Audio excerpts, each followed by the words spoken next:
¿Cómo están? ¿Cómo los ha tratado el Señor en esta época de lluvia y frío? ¿Tienen calefacción? ¿Sí? Los miro bien abrigaditos, no les faltan zapatos, ¿verdad? Tienen todo lo que necesitan, ¿verdad? Amén. Y ya eso es ganancia de vivir bajo la protección de nuestro Señor. Qué bueno que podemos ver, ¿verdad? Podemos sentir la protección de Dios en nuestras vidas en cuanto a lo material, ¿verdad? Eso es muy importante. Hoy, como les mandé un mensajito ahí en el grupo, yo no sé si todos están en el grupo de WhatsApp. Si no está, perdón, anótese, porque por ahí estamos enviando chismes, pero de lo bueno. Dije que íbamos a hablar un poquito de hermenéutica. ¿Quién sabe qué es hermenéutica? ¿No? ¿Nadie? ¿De verdad nadie sabe qué es hermenéutica? ¿Sí? Sí, es el estudio profundo de la palabra de Dios. Mire, si no sabe, yo lo invito a que use ese teléfono para bien. Hay una aplicación en sus teléfonos que se llama Google. Ahí usted le pregunta, ¿qué es hermenéutica?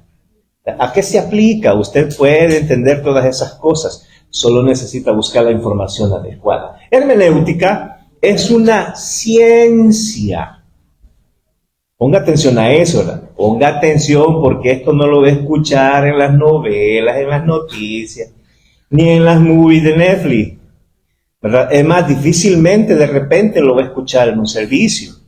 ¿Verdad? Pero aquí en los estudios bíblicos sí hablamos, como vamos a hablar un poquito acerca de eso, para poder comprender el tema de hoy. La hermenéutica es una ciencia que nos ayuda a interpretar la palabra de Dios para saber cómo podemos aplicarla hoy en día a nuestra manera de vivir en este tiempo. Dentro de la hermenéutica, ¿verdad?, se tocan varios temas. Se toca la interpretación literal, como está escrita, ¿verdad?, la interpretación analógica, la interpretación histórica.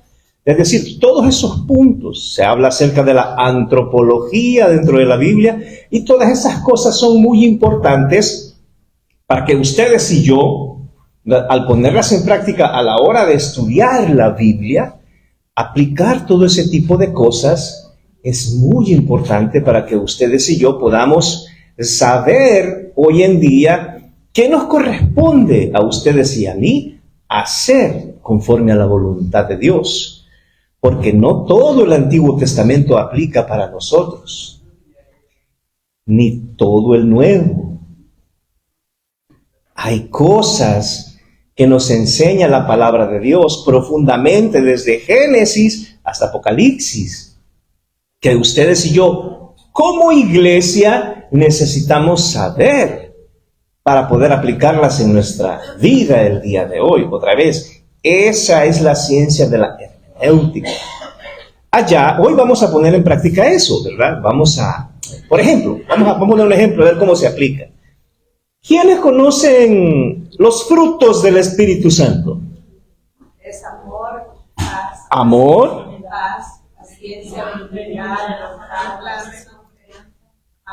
fe, templanza. Paciencia, paz. Paz. ¿Y cómo le paz con eso? ¿Tienen paciencia? Sí la tienen. Bueno, sí, pero No, sí la tienen. ¿Por qué se le llaman los frutos del Espíritu Santo? Fíjense, esto es interpretación. ¿Qué enseña la Biblia acerca del Espíritu Santo? Miren, en la Biblia no hay una palabra que diga, fíjense, que ustedes ya tienen los frutos del Espíritu Santo, pero lo enseña. ¿Cómo lo analizamos? Porque muchas veces la gente quiere una palabra literal. ¿A dónde dicen que enseña? No, es una enseñanza que está allí en la Biblia y que la podemos aplicar. Ahora, ¿cómo asumimos o analizamos o interpretamos de que ustedes y yo tenemos los frutos del Espíritu? ¿Quién vive dentro de ustedes? Entonces, si el Espíritu, lógicamente, ¿verdad? Si el Espíritu Santo de Dios vive dentro de ustedes y dentro de mí, eso quiere decir que los tenemos. Porque los frutos son de Dios, quien vive dentro de nosotros. Entonces, se asume, no es un supuesto, no, se asume, ¿verdad?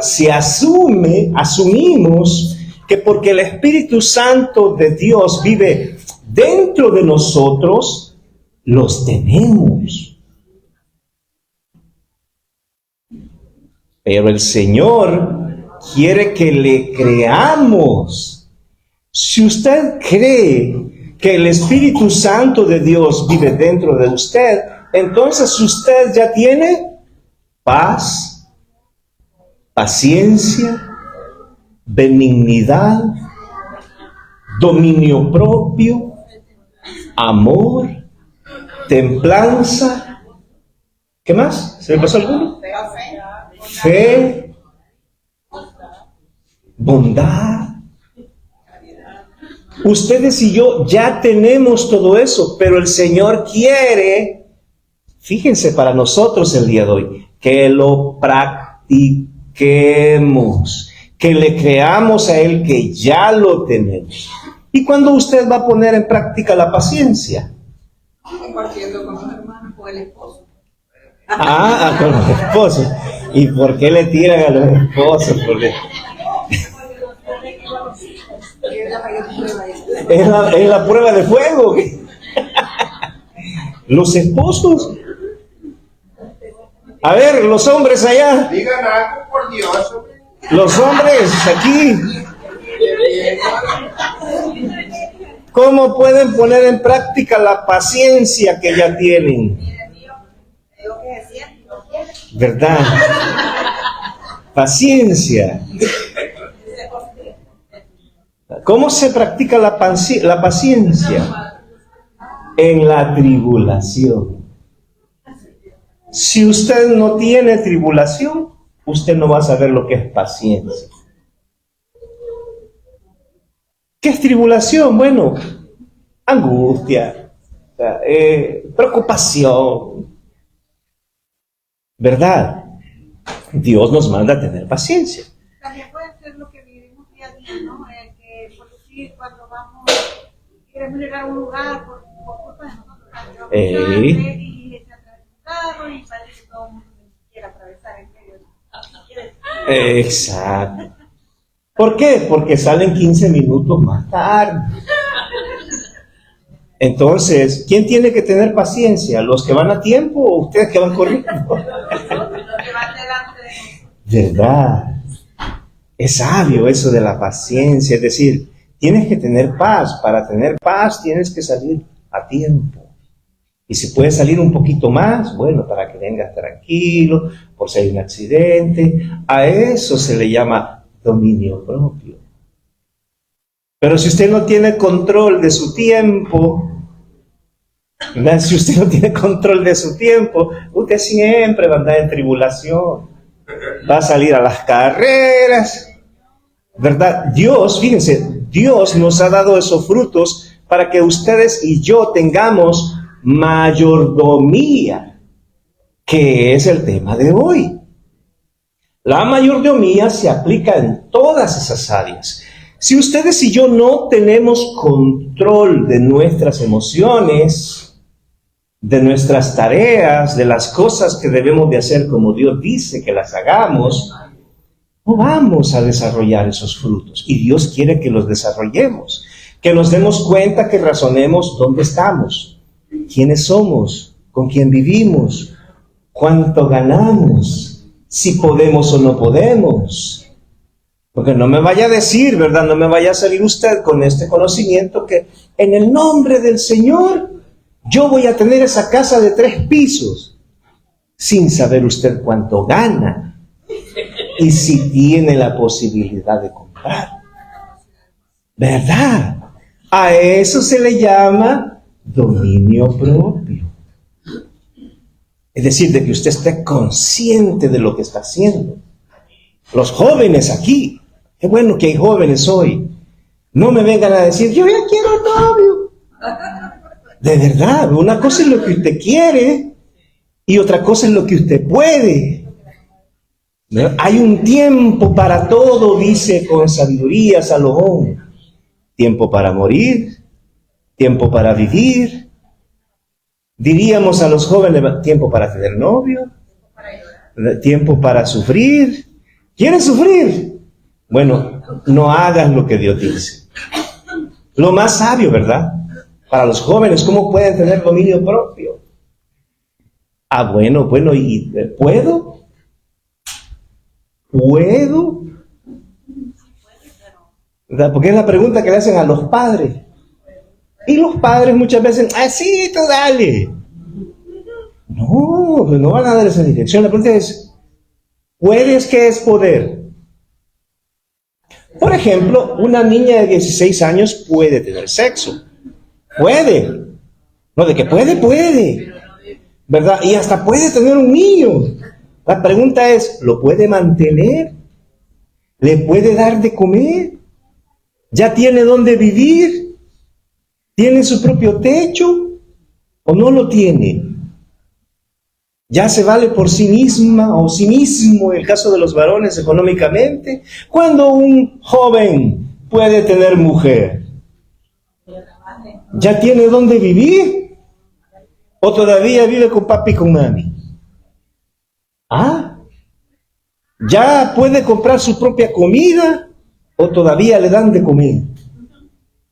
Bueno, eso es dominio propio para los jóvenes. Mientras usted viva en casa de su papá y su mamá, sus padres los mandan, así usted tenga 30 años. Si no ha aprendido a ser independiente y hacer las cosas como Dios dice, usted necesita seguir allí. ¿Por qué? Necesita a sus padres. A ver cuándo deja de necesitarlos, ¿verdad? Porque la misión de nosotros como padres es que aprendan el ejemplo de nosotros. Pero si nosotros también, como padres, no estamos siendo ejemplo, ahí viene el caos. ¿Cuándo llega el caos? Bueno, cuando nosotros, ¿verdad?, no enseñamos a nuestros hijos lo que deben de hacer y no nos imponemos con disciplina. Bueno, ahí usted va a ver a los abuelos, ¿verdad?, todavía criando nietos, cuando es responsabilidad de los padres. Es así. O va a ver a los hijos viviendo en la casa de los padres con la mujer ya, y ellos nos mandan ahí manda papá y mamá. Entonces nunca va a tener su propio reino, ni va a ser reina, ni a princesa, pues. ¿Por qué? Porque no tienen su reino, no encontraron un hombre que les diera su lugar. ¿Por qué? Porque no tuvieron dominio propio. Es así. Bueno, todas esas cosas nos llevan cuando no conocemos la palabra de Dios. Pero ahora ustedes y yo ya no tenemos excusa para no hacer. ¿Verdad? Mayordomía. Hoy vamos a hablar del billete. Porque es importante el dinero. Saber de dónde viene, quién lo provee y cómo es que debemos de administrarlo. Le quiero pedir un favor a nuestra hermana, ¿a quién dije? Déjenme ver, no me perdí aquí también. A nuestra hermana Belkis. Si nos lee, por favor, Levíticos, capítulo 27, del 30 al 34. El diezmo del Señor. Todo el diezmo de la tierra, así de las semillas de la tierra, como de los frutos de los árboles, es del Señor. Es cosa sagrada del Señor. Si alguno quisiera rescatar parte de su bien, deberá pagar un quinto más sobre su valor. Todo el diezmo de las vacas y las ovejas, es decir, cada décima cabeza que pasa bajo la vara, será consagrada al Señor. No mirará si el animal es bueno o malo, ni lo cambiará. Lo que ese animal y su futuro será consagrado. No se podrán realizar. Estos son los mandatos que ordenó el Señor a Moisés para los israelitas en el monte de Sinaí. Allá en el monte Sinaí, en el Antiguo Testamento, ¿verdad? Para los que estudiaron Génesis y vamos por Éxodos, la importancia de conocer el Antiguo Testamento, encontramos que Dios puso como mandamiento que Israel tenía que dar el 10% de todo. En el Antiguo Testamento. Y era un mandato. Y no había excusa. Si usted tenía un terreno, porque les habían dado tierras a todos ellos. Dios les dio tierras a todos ellos para que cultivaran, para que tuvieran sus animales. Y los únicos jueces que habían en ese tiempo eran los sacerdotes levitas. La tribu de Leví era el encargado de llevar a cabo la práctica de ese mandamiento y juzgar. Pero era un juicio justo y decía, si usted no cosechó en ese tiempo y tiene una propiedad, bueno, véndala. ¿Quiénes se la iban a comprar? Los levitas. A un precio justo. ¿Verdad? Y si no quiere perder su tierra, bueno, pero póngale precio. Y del precio que le ponga, usted va a dar el 10% de eso. Si quiere rescatar su tierra. Es decir, la daban como empeñada. ¿Verdad? Como empeñada. Y decía, y si la da por empeño y no ha producido y no puede dar el 10%, bueno, dé la quinta parte. Porque usted no ha sido capaz de hacer producir esa tierra. ¿Cuánto es la quinta parte de 100? 20.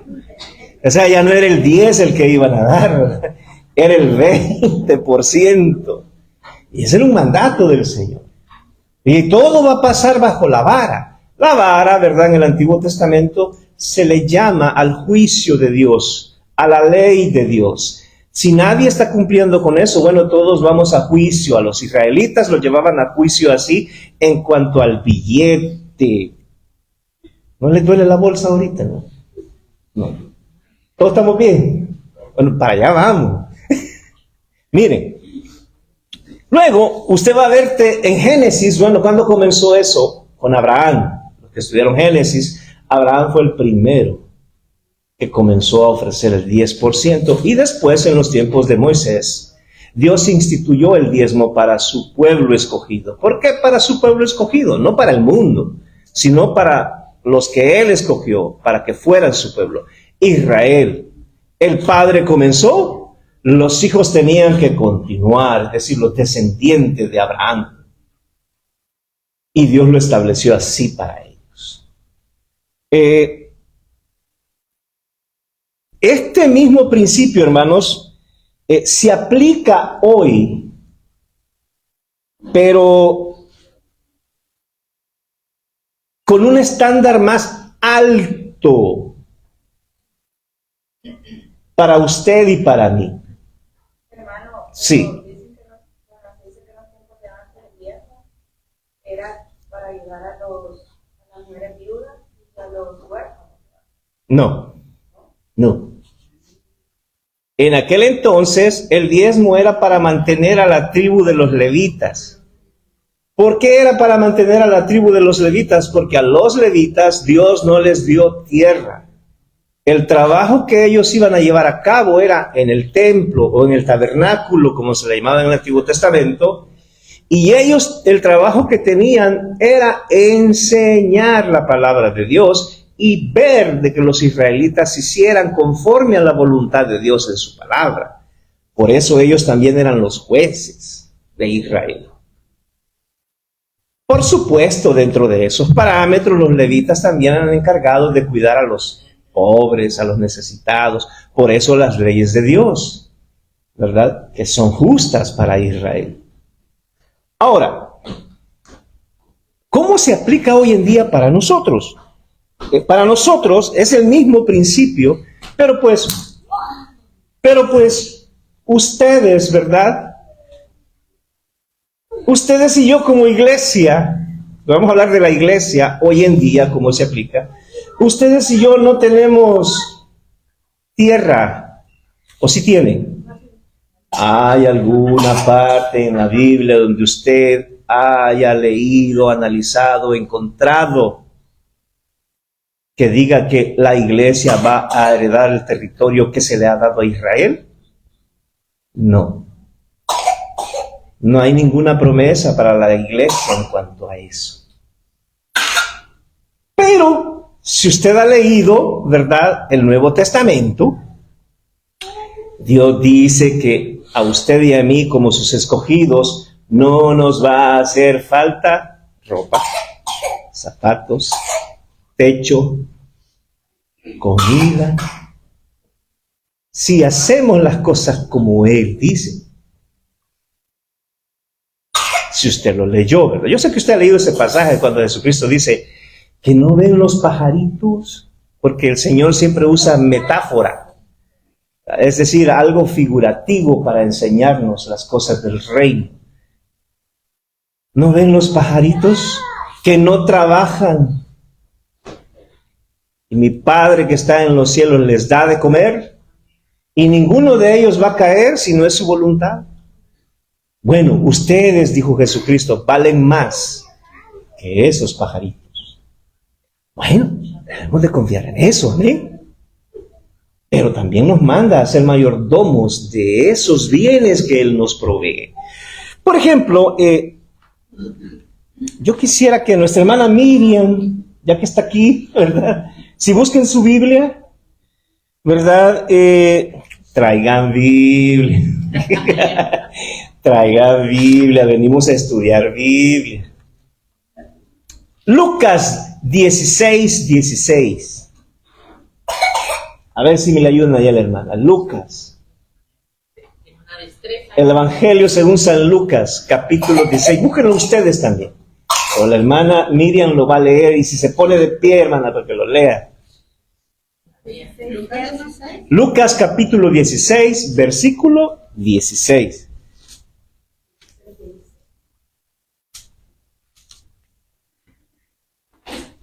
La palabra del Señor dice: la ley y los profetas eran hasta Juan. Desde entonces el reino de Dios es anunciado y todos se esfuerzan por entrar en él. Amén. Gracias, hermana. ¿Qué dice? Que la ley y los profetas. ¿Hasta dónde? ¿Hasta dónde llegaron los profetas? Si a usted vienen y le dicen, no, es que los profetas, ¿hasta dónde llegaron? Hasta Juan. No más. Anótelo. Importante información. Interpretación literal. Los profetas y la ley, hasta Juan. Eso, escuchar eso a los levitas les dolían sus oídos, porque estaban perdiendo su trabajo, ¿verdad? Ustedes ya no van a hacer más. La ley y los profetas llegan hasta Juan. ¿Quién lo estaba diciendo? Jesús. ¿Quién es Jesús? Cristo, el Hijo de Dios. Dios mismo. Dios mismo. Hermano, Sí. Juan, el que relata aquí el libro de Juan, ¿es el mismo Juan el Bautista o es el... Juan el Bautista, sí. Él fue el último profeta. Amén. Es San Juan. Bueno, es en Juan. No, es Lucas. No, San Juan es el apóstol. Es decir, que cuando oímos hoy día el profeta tal, de la iglesia tal. Si Jesucristo no lo dijo, O sea que hay dos Juan. hay dos Juanes, Juan el apóstol y Juan el Bautista, el que era primo de Jesús, El que anunció el reino de Dios. el que vino a comenzar, dijo, a preparar el camino al Señor. Bueno, tengo 5 minutos, vamos a correr, porque hay mucho que enseñar y hay poco tiempo. También, Dios advirtió a Israel, fíjense hermanos, Dios advirtió a Israel de que si no cumplían con eso del 10%, no iban a producir nada. Iba a venir sequía, ¿verdad? Porque es Dios quien controla la lluvia. Él es quien mueve el viento, Él es quien mueve las nubes, Él dice dónde va a llover y dónde no. Así es que si usted tiene frío y está lloviendo, no reniegue. Dele gracias a Dios, porque Él sigue mostrando su poder hasta el día de hoy. Allá en Malaquías, creo que la hermana Gaby, si se pone de pie, Gaby, por favor. Malaquías capítulo 3, versículo 10. Traed todos los diezmos al alfolí y haya alimento en mi casa, y probadme ahora en esto, dice Jehová de los ejércitos.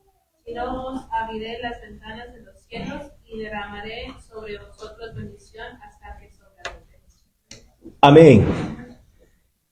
Traigan los diezmos al alfolí, les dijo a los israelitas. Allá en Malaquías, usa también al profeta, cuando tengan tiempo ustedes léanlo, también usa al profeta para decirles que lo prueben.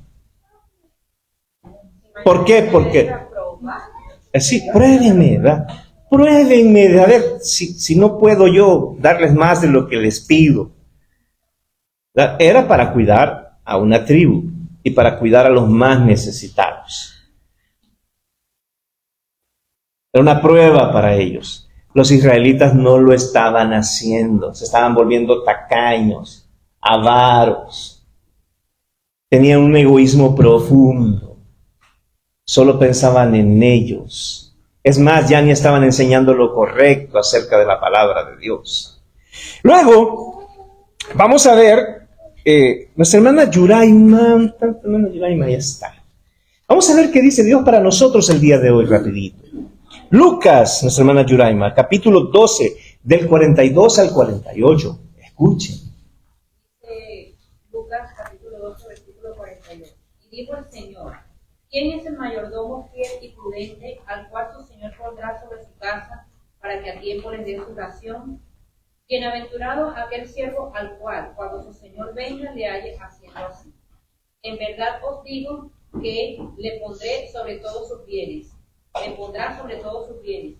Mas si aquel siervo dijere en su corazón: mi Señor tarda en venir, y comenzare a golpear a los criados y a las criadas, y a comer y beber y embriagarse, vendrá el Señor de aquel siervo en día que éste no espera y a la hora que no sabe, y le castigará duramente y le pondrá con los pies.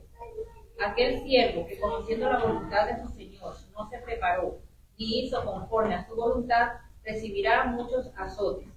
Mas el que sin conocer hizo cosas dignas de azotes será azotado poco.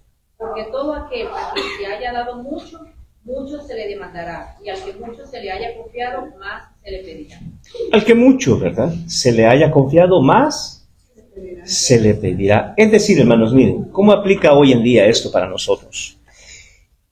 Les voy a decir algo que quizás muchos no van a querer escuchar. Ustedes y yo no dependemos de un gobierno. No. Ustedes y yo dependemos del reino de los cielos como hijos de Dios. Nuestro Rey es Jesucristo. Nuestro Señor y Salvador es quien nos provee a ustedes, sus escogidos, y a mí, todo lo que tenemos el día de hoy.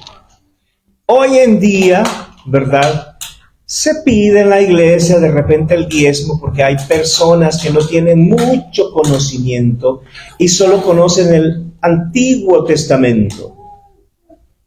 Entonces, para que no caigan en pecado, bueno, que diezme pues, está bien. Algo a nada, para que agraden al Señor. Pero en el Nuevo Testamento el diezmo quedó derogado.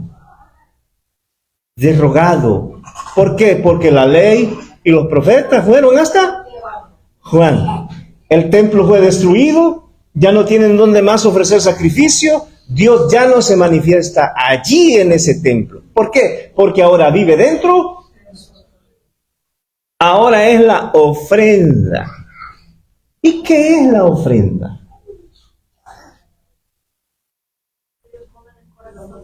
Lo que Dios le da a usted. Sí, miren, esta es una institución. Tenemos luz, hay sillas, hay un micrófono para que escuchen mejor, hay comida, qué bueno, ¿no? Dios, ustedes son de bendición, todos los que traen alimentos ahí. Porque ustedes están colaborando ¿para qué? Para que escuchemos, para que aprendamos de la palabra de Dios. Porque hoy en día la única sabiduría que vamos a tener es aquí, en la Biblia.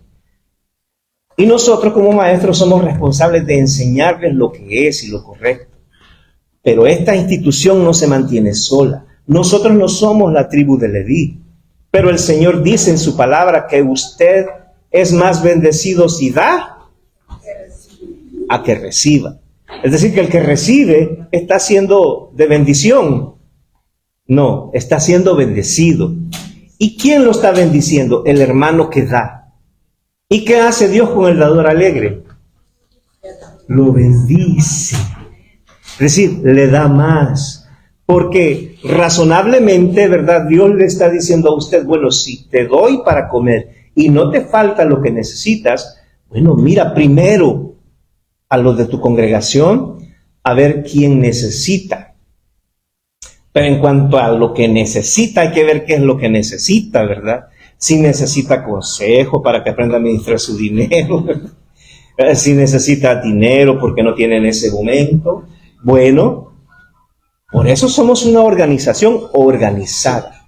Por eso la iglesia pasa la ofrenda, ¿verdad? Pide los diezmos y las ofrendas. Porque pues no peca si usted diezma. Pero la verdad, Dios quiere saber dónde está nuestro corazón. Si usted piensa que la ofrenda es, déjame ver qué ando en la bolsa. No, eso no es ofrenda. Usted está dando limosna. Ofrenda es, no, déjame ver cuánto gano, ok, que no me falte que comer, que no me falte esto, listo, bueno, vamos a ayudar allá. ¿Por qué? Porque este es el único lugar donde usted va a aprender de Dios y Dios quiere que lo sostengamos. La ofrenda es muy importante y Dios quiere que tengamos mayordomía de nuestras emociones, de nuestros deseos y de nuestro dinero que ni siquiera es nuestro.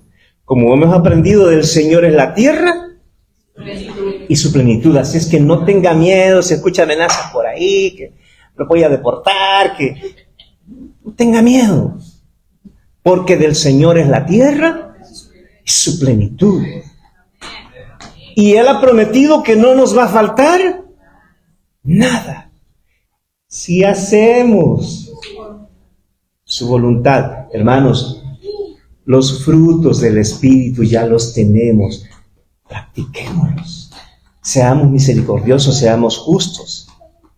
¿Verdad? Eso de la paciencia. Hombres, paciencia con las esposas. Mujeres, paciencia con sus esposos. Porque juntos es como van a vencer a los que están casados. Y los que no tienen a su compañero de vida, bueno, con el Señor, haciendo su voluntad. Porque todos aquí dependemos de Él, incluyendo esta congregación. ¿Amén? Amén. Que el Señor les bendiga. Perdón por pasarme mucho.